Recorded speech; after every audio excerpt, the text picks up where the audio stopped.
Last एक week में कुछ ज़्यादा नया नहीं हुआ है, अगर आप देख रहे होंगे तो एग्जैक्टली वही हुआ है, या फिर मैं कहूँ कि वैसा ही हुआ है जो हम सोच रहे थे, तो शायद गलत नहीं होगा। क्यों? अगर आप लास्ट वीक का मार्केट अपडेट देखे होंगे तो आपको मैंने क्लियरली कहा था कि मेरे जितने भी स्टॉप लॉस हिट हो रहे थे वो मुझे क्लियरली ये इंडिकेट कर रहे थे कि भाई मार्केट्स कोई मेजर स्ट्रेंथ शो नहीं कर रहा, और इसलिए मैंने स्टॉप लॉस लेके भी निकला था। और मैंने ये भी कहा था कि जो नया पोजीशन मैंने बनाया उन्होंने कुछ मूव नहीं दिया है, इसका मतलब है कि मार्केट क्लियरली ये इंडिकेट कर रहा था कि वो कोई ज़्यादा स्ट्रेंथ उसमें बचा नहीं है। इस वीक फाइनली हमें वो देखने को मिला जो इंतजार लास्ट वीक में नहीं देखने को मिला। और इस वीक पूरे एक वीक में ही मार्केट ऑलमोस्ट 4.77% नीचे गया, मतलब ऑलमोस्ट 5% के आसपास पूरे नीचे चला गया एक हफ्ते के अंदर। बहुत सारे स्टॉक 10 12 15% भी गिरे हैं। फ्राइडे को द वीकेस्ट क्लोजिंग आप बोल सकते हैं, बाकी इनकम प्रेजेंट टू बाकी सारे दिन में फ्राइडे को सबसे ज़्यादा स्ट्रॉन्ग क्लोजिंग हुआ नीचे पे। ऐसा क्यों हुआ है? मार्केट्स करेक्ट क्यों कर रहा है? कौन से ऐसे लेवल्स हैं जिस पे ध्यान रखने की ज़रूरत है? इन सब के बारे में हम इस वीडियो में बात करेंगे, बिकॉज मैं हर वीक कोशिश करता हूं और मैं हमेशा कहता भी हूं आपको कि ये वीडियो अगर आप अच्छे से देख लीजिएगा तो चांसेस है वेरी है कि आपको पूरे वीक की समरी समझ में आ जाएगी कि पूरे वीक में हुआ क्या है और कौन कौन सी चीज़ पे ध्यान रखने की ज़रूरत है और कौन कौन सी चीज़ पे फोकस ज़्यादा नहीं करना है आपको। बिकॉज मुझे जो लगता है मार्केट का सिनेरियो मैं वो भी बात कर लेता हूँ, मैं निफ्टी की बात करता हूँ, मैं बैंक निफ्टी की बात करता हूँ, मैं सेक्टर्स की बात करता हूँ कि कौन से सेक्टर्स हैं जिस पर आपको ध्यान रखना चाहिए। मैं एफ के बारे में बात करता हूँ कि उन्होंने क्या किया और उस पर बात करता हूँ कि उसका मतलब क्या है। मार्केट ब्रेथ के बारे में बात करता हूँ कि मार्केट ब्रेथ क्या क्या इंडिकेट कर रहा है। वॉलेटिलिटी के बारे में हम बात करते हैं। तो हम काफ़ी कुछ इस छोटे से वीडियो में कवर करते हैं। तो अगर आप ये सब कुछ देख लीजिएगा, जान लीजिएगा, समझ लीजिएगा अच्छे से, तो फिर आपको बहुत ज़्यादा कोई ज़रूरत नहीं पड़ेगी। लेकिन आप देखते नहीं हैं और आपको समझता नहीं है। अगर आप जानना चाहते हैं, पैसा सही में कमाना चाहते हैं, तो उसके लिए आपको सीखना पड़ेगा। बिना सीखे आई विश की पैसा बन जाता। इतना टाइम मेहनत करने के बाद भी देर आर डेज वेयर हम पैसा हारते हैं, where we lose money, there are days where we make money. वो हमेशा चलेगा, because that is how probability works. लेकिन आपको इस लेवल पे भी आने के लिए आपको बहुत ज़्यादा मेहनत करनी पड़ेगी। बिना मेहनत किए कुछ नहीं होता है। आई विश हो जाता, लेकिन ऐसा नहीं होता। तो अगर आप जानना चाहते हैं कि निफ्टी, बैंक निफ्टी, विक्स, बाकी सब कुछ कौन से सेक्टर्स ऐसे हैं, वो लास्ट वीक में एक वीक में क्या किए हैं और आने वाले एक वीक में क्या कर सकते हैं, तो ये वीडियो आपको देखना चाहिए। चलिए फिर वीडियो को स्टार्ट करते हैं।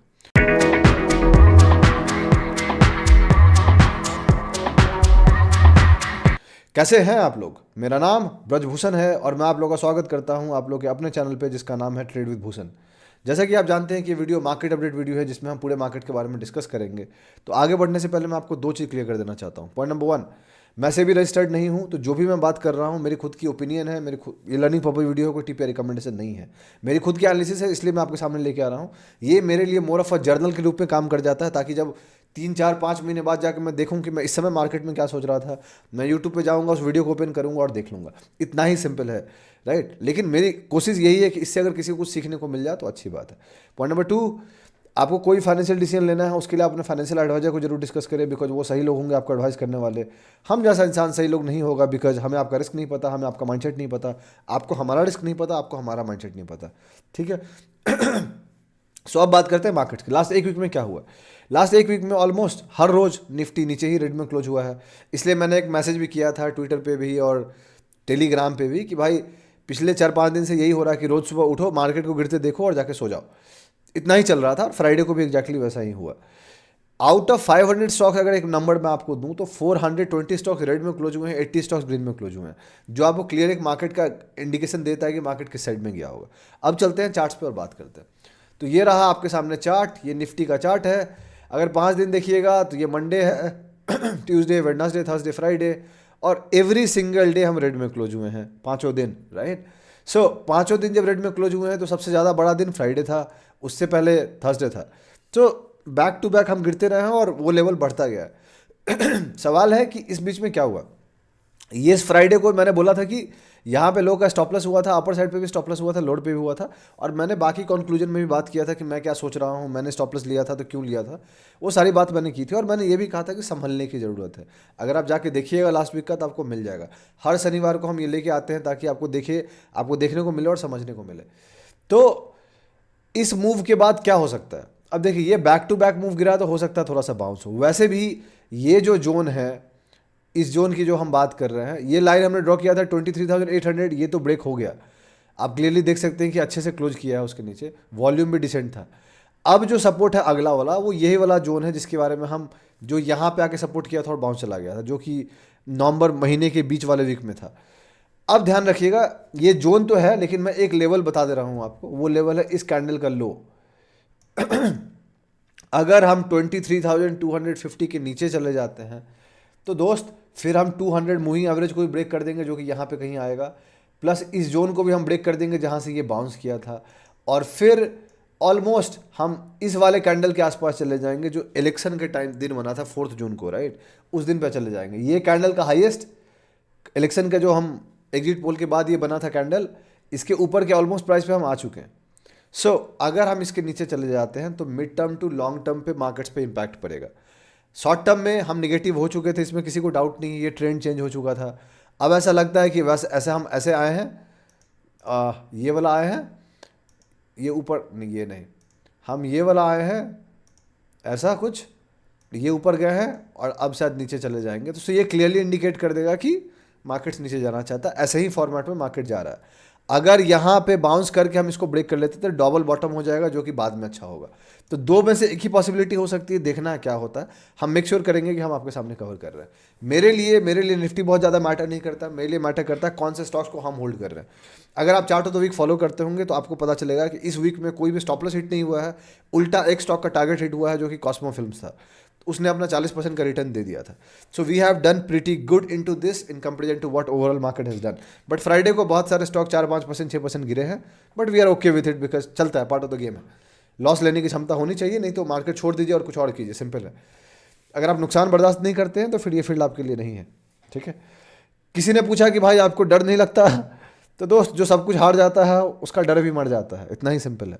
तो जब मार्केट्स में आप इज्जत से पैसा हार चुके होते हैं तो आपको डर नहीं लगता, फिर आपको पता होता है पैसा कैसे हारते हैं। So levels to watch for on the down side 23,250 ये लेवल है। जोन की बात कर लेते हैं तो 23,250 से लेके 23,550 के बीच में एक डिसेंट जोन है, ये वाला जोन, जो कि अच्छा सपोर्ट के रूप में काम करेगा।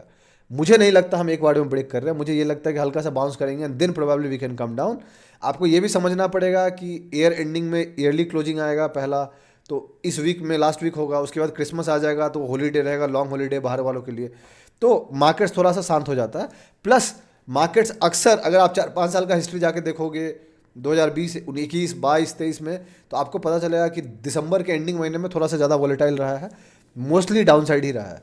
शायद पहले इस बार हम हो गए हैं, आगे देखते हैं क्या होगा। तो अगला वीक भी मुझे वैसा ही कुछ लगता है। ऑन द अपर साइड सबसे पहले तो हमें 23,800 गेन करना पड़ेगा। अगर हम इसके ऊपर आ जाते हैं फिर से रेजिस्टेंस यही आ जाएगी 24,800 के बीच में। एनीथिंग बिलो दैट वो जोन में रहेगा, ठीक है। तो ये रहा निफ्टी की बात। बैंक निफ्टी की बात करें तो बैंक निफ्टी इस वीक में थोड़ा सा निफ्टी कंपेरिजन में कमजोर रहा है, और आप देख सकते हैं कि ज़्यादा बड़ा कैंडल बनाया because banks have gone down, इसीलिए आपको देखिएगा कि ये हो रहा है। लेकिन ओवरऑल लेवल पे देखिएगा तो बैंक निफ्टी एक अच्छे खासे साइड जोन में चल रहा है। Support on the lower side 49,500 से लेके 50,500 के बीच में सपोर्ट है। Resistance on the upper side 53,500 के आसपास का रेजिस्टेंस है। क्लियर है, कोई ज़्यादा बैंक निफ्टी में बात करने की ज़रूरत नहीं है। लेकिन हाँ, HDFC ने जो ब्रेकआउट दिया था उसको ऑलमोस्ट ऐसा लगता है कि वो फेक ब्रेकआउट हो जाएगा। ICICI बैंक पे हमने एक स्विंग ट्रेड दिया था इंस्टाग्राम पे, वो भी नीचे ही जा रहा है। So banks have not perform that good out there, तो ये चीज़ आपको पता होना चाहिए। इसके बाद बात करते हैं ऐसे कौन से सेक्टर्स हैं जो अच्छे दिख रहे हैं। तो देखो, बहुत सारे सेक्टर्स कमज़ोर हो रहे हैं, बहुत सारे स्टॉक्स नया लो बना रहे हैं, अपने इस नवंबर के लो को ब्रेक कर रहे हैं। वैसे स्टॉक्स अगर आपके पास है तो आप लेके निकल सकते हैं, बिकॉज वो वीकनेस इंडिकेट करना चालू कर चुके हैं। जब मैं स्टॉक स्कैन कर रहा था तो बहुत सारे स्टॉक ऐसा दिख रहा है कि यार बहुत कमज़ोर हो रहा है। तो मजबूत स्टॉक कम बचे हैं, कमज़ोर स्टॉक ज़्यादा हो गए। तो अभी भी दो ऐसे सेक्टर्स हैं जो अच्छे दिख रहे हैं। सबसे पहला है आईटी फ्राइडे को काफ़ी एग्रेसिवली बेरिश इनगल्फिंग कैंडल बनाया है, काफ़ी स्ट्रॉन्ग, लेकिन ओवरऑल वीक में वो स्ट्रॉन्ग होल्ड किया था, इसलिए हम उसको कवर कर रहे हैं। प्लस अपने से ऑल टाइम हाई को वो जो यहाँ पे था ब्रेक करने के बाद उसको सपोर्ट ले रहा है वापस से, तो इसीलिए मैंने इसको इंक्लूड किया है। वरना ये कैंडल अगर इसके नीचे ओपनिंग हो जाती है तो आईटी भी कमज़ोर हो जाएगा, तो ध्यान रखिएगा। जो दूसरा सेक्टर है वो सही में स्ट्रॉन्ग रहा है, वो है फार्मा लास्ट एक वीक में स्ट्रॉन्ग रहा है, एंड ऐसा लगता है कि पिछले कुछ दिन में कमज़ोर होने के बाद फार्मा अब निकलने की कोशिश कर रहा है। अगर फार्मा इस जोन, ये जो लाइन ड्रॉ कर रखा है मैंने 22,800 का, अगर हम इसको गेन कर लेते हैं, उसके ऊपर चले जाते हैं, then pharma can show better strength. ध्यान रहे फार्मा डिफेंसिव सेक्टर भी है, तो ऑब्वियस है कि अगर मार्केट गिरेगा तो फार्मा सपोर्ट में आएगा। प्लस कंज्यूमर आएगा, लेकिन कंज्यूमर अभी के लिए कमजोर दिख रहा है बिकॉज बहुत सारे कंज्यूमर स्टॉक्स बहुत बुरी तरीके से गिर रहे हैं। एग्जाम्पल के तौर पर एक स्टॉक का नाम ए से चालू होता है, बहुत फेमस कंपनी, आप बताइएगा कमेंट सेक्शन में कौन सा है, और एक स्टॉक का नाम डी से चालू होता है। ये दोनों कंज्यूमर के अंदर आते हैं। हिंट देता हूँ, जो डी वाला है उसका आप कुछ खाते हैं, और ए वाला है उसका दीवाल से कोई लेना देना है। तो आप बता दीजिएगा अगर आप जानते होंगे दोनों कौन सा स्टॉक है। अब बात करते हैं इंडिया विक्स की। तो इस वीक में विक्स थोड़ा ऊपर गया है, ऑल द वे फ्रॉम 13 से 15 हो गए हैं, 15.07। क्यों हुआ है इसके पीछे भी वजह समझनी पड़ेगी हमें। वजह बहुत सिंपल है, फेड ने 25 बीपीएस का रेट कट किया है, लेकिन फेड ने ये कहा कि यूएस का इन्फ्लेशन कंट्रोल नहीं हो रहा, तो इसलिए जो आने वाले महीने में जो रेट कट का वो सोचे थे वो शायद नहीं करेंगे। ठीक है, तो ये पहला नेगेटिव न्यूज़ था, जिससे क्लियरली आइडिया लग गया कि पहले फेड कह रहे थे कि वो इन्फ्लेशन कंट्रोल कर लेगी, लेकिन वैसा नहीं होगा। प्लस ट्रम्प साहब ऑफिस संभालेंगे अगले 20-25 दिन के अंदर, तो वो भी एक वॉलीटिलिटी है। अभी उनका एक जो बिल है उसको लेके चर्चा चल रहा है कि वो बिल लाना है नहीं लाना है। रिपब्लिकन कह रही है नहीं लाना है, डेमोक्रेट कह रहा है लाना है, तो बहुत सारी बातें चल रही हैं। तो एक वॉलीटिलिटी वहाँ पे, और इसीलिए अगर आप देखिएगा तो रुपीज़ कमज़ोर हो रहा है। अगर मैं दिखाना चाहूँ तो आपको दिखा देता हूँ, INR US चेक कीजिएगा तो आपको क्लियरली दिखेगा कि हम कमज़ोर हो रहे हैं काफ़ी, और नया लो बना रहा है। अगर USD INR कीजिएगा तो आपको दिखेगा क्लियरली कि 85 रुपीज़ हम टच कर गए। तो पैसा काफ़ी कमज़ोर हो रहा है, जिसका बहुत क्लियरली मतलब है कि हमारे मार्केट्स के लिए बहुत अच्छा इंडिकेशन नहीं है ये। ठीक है, तो हमने बात कर लिया विक्स के बारे में भी। विक्स का तभी ध्यान रखिएगा एक लेवल, वो है 18 का। अगर 18 के ऊपर चला जाता है तो प्रॉब्लम है, वॉलेटिलिटी वापस आएगी, डर का थोड़ा सा माहौल होगा। और डिटेल्स बात कर ले तो FI आज पाँचों दिन बेचे हैं, कोई नई बात नहीं है। इस वीक पाँचों दिन बेचे हैं, लास्ट वीक तो खरीदे भी थे इस वीक। और इस महीने के चक्कर में जो हुआ है, अब नेट मंथली में वो निगेटिव हो गए हैं, और चांसेस आर वेरी हाई कि अगले वीक भी बेचेंगे, बिकॉज वो छुट्टी का टाइम आ जाएगा, तो मुझे लगता है कि वो बेचेंगे। बाकी जो होगा हम अगले वीक बात करेंगे। तो वो लगता है दिसंबर महीना भी नेट निगेटिव ही रहेगा। मार्केट ब्रेथ की बात करें तो मार्केट ब्रेथ करेक्ट किया है, and short term market breath अगर गौर कीजिएगा 73% से घट के 24% पे आ गया है, काफ़ी करेक्ट हुआ है। 57% से घट के 33% आ गया मिड टर्म, 45% से घट के 31% आ गया है मिड टर्म, 57% से घट के 46% आ गया है long term.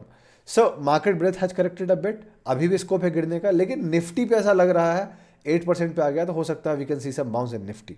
This is what we can see. ठीक है, तो ये रहा चार्ट्स की बात। अब बात करते हैं कंक्लूजन पे। तो कंक्लूजन बहुत सिंपल है, मैंने आपको कहा था लास्ट वीक भी, इस वीक जो आने वाला एक वीक है उसमें मैं कोई नया पोजीशन बनाने की नहीं सोचूंगा शॉर्ट टर्म में। मिड टर्म में तो वी आर ऑलरेडी 100% इन्वेस्टेड, कोई स्टॉप लॉस हिट होगा तो होगा, नहीं होगा तो will be adding another new position जो चार्ट ऑफ द वीक का होगा, जो कल आपके सामने वीडियो आ जाएगा, और मंडे को विल बी एडिंग इट। लेकिन when it comes to shorter term, on shorter term अब मैं 50% से ज़्यादा कैश पे हूँ, तो मेरा कैश थोड़ा ज़्यादा बढ़ गया है, बिकॉज मैंने 2 पोजीशन बुक किए हैं, एक स्टॉप लॉस लिया था और 2 प्रॉफिटेबल पोजीशन बुक किए हैं। एक में तो प्रॉफिट काफ़ी 30% थी, वो घट के 12-13% पे आ गई, तो उसको लेके निकला।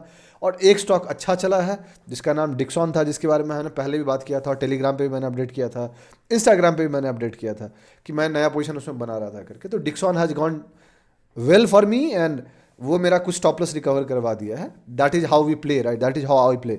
3-4-5 स्टॉप लॉस तो डिक्सॉन टेक केयर कर गया। सो नेट अगर आप गौर कीजिएगा तो लास्ट टाइम जो हम गिरे थे अक्टूबर महीने में, और थोड़ा सा बाउंस करके फिर से गिर रहे हैं ऑलमोस्ट वहीं पे, बहुत सारे स्टॉप लॉस हिट हुए थे, तो कुछ लोगों की रिकवरी हुई होगी। चार्ट ऑफ द वीक में हमने सब कुछ रिकवर कर लिया था और प्रॉफिट में भी आ गए थे। So we have done that, right. When it comes to normal markets, market है नॉट डन दैट ग्रेट, तो हमने ओवरऑल मार्केट्स को आउट परफॉर्म किया है। इसमें मैं ब्रैग नहीं कर रहा हूँ, आप जाके खुद से सब कुछ चेक कर लीजिएगा, सारा डेटा पड़ा हुआ है। ब्रॉडकास्ट चैनल में आपको अपडेट मिल जाएगा आपको इंस्टाग्राम के, और सारे चार्ट ऑफ द वीक जो डाले हुए हैं वो दिख जाएंगे आपको, तो आप खुद से जाकर क्रॉस चेक कर लीजिएगा। मैं कोई ब्रैग नहीं कर रहा हूँ कि देखो हमने अच्छा किया। It's just that this is how we play the game. ये समझा मैं इसलिए रहा हूँ ताकि आपको दिखे कि मार्केट गिरते हुए टाइम पे भी आप पैसा बनाने की कोशिश कर सकते हैं, और अगर पैसा नहीं भी बनता तो आपका नुकसान कम हो सकता है। This is the goal. जब मार्केट गिरे तो पैसा नुकसान बचाइए, मार्केट ऊपर जाए तो पैसा बनाइए, यही करना होता है, इसी को टाइम एंड अगेन रिपीट करना होता है। तो अगले वीक के लिए बहुत ज़्यादा एग्रेसिव नहीं होइएगा, मैं नहीं होऊंगा, मैं स्कैन करूंगा पूरे वीक में, इस बार वीकेंड्स में हार्डली अगर होगा अभी तो मैं एक पोजीशन ऐड करके देखूंगा कि हाउ दैट बिहेव्स, एंड अगर मैं करता हूं तो मैं अगले वीक के मार्केट अपडेट में आपको बता दूंगा कि मैंने किया है, and I will then give you my update. For now I am going to be bit safer on the side, because market ऐसा इंडिकेट कर रहा है कि वो गिरना चाहता है, लेकिन बैक टू बैक हम 5 दिन गिरे हैं, तो we can see some pull back out there. तो अगर पुल बैक आएगा तो मेरे अगर कोई कमजोर पोजीशन जो बचे होंगे एक दो, उसको मैं निकालने की कोशिश करूंगा। नया पोजीशन ऐड करने से पहले मैं थोड़ा देखूंगा कि मार्केट्स कैसा बिहेव कर रहा है, बिकॉज जब ओवरऑल सेंटीमेंट निगेटिव होगी तो मार्केट्स भी निगेटिव होगा। ध्यान रहे, ईयरली क्लोजिंग आने वाला है, मंथली क्लोजिंग आने वाला है, तो मार्केट्स वॉलेटाइल होने वाला है, तो इसके लिए तैयार रहिएगा। तो यही थी टोटल एनालिसिस। वीडियो थोड़ा लंबा है बट ठीक है, इंपॉर्टेंट बातें करनी थी तो बता दिया आपको। अगर आपको अच्छा लगा तो आप लाइक कीजिए, सब्सक्राइब कीजिए चैनल को, सपोर्ट कीजिए हमें, अपने दोस्तों के साथ शेयर कीजिए, उनको बोलिए हमारे चैनल को सब्सक्राइब करने के लिए। बहुत जल्दी मैं आपसे अगले वीडियो मुलाकात करूंगा, तब तक के लिए अपना ध्यान रखें, अपने घर वालों का ध्यान रखें। शुभ रात्रि। चीयर्स।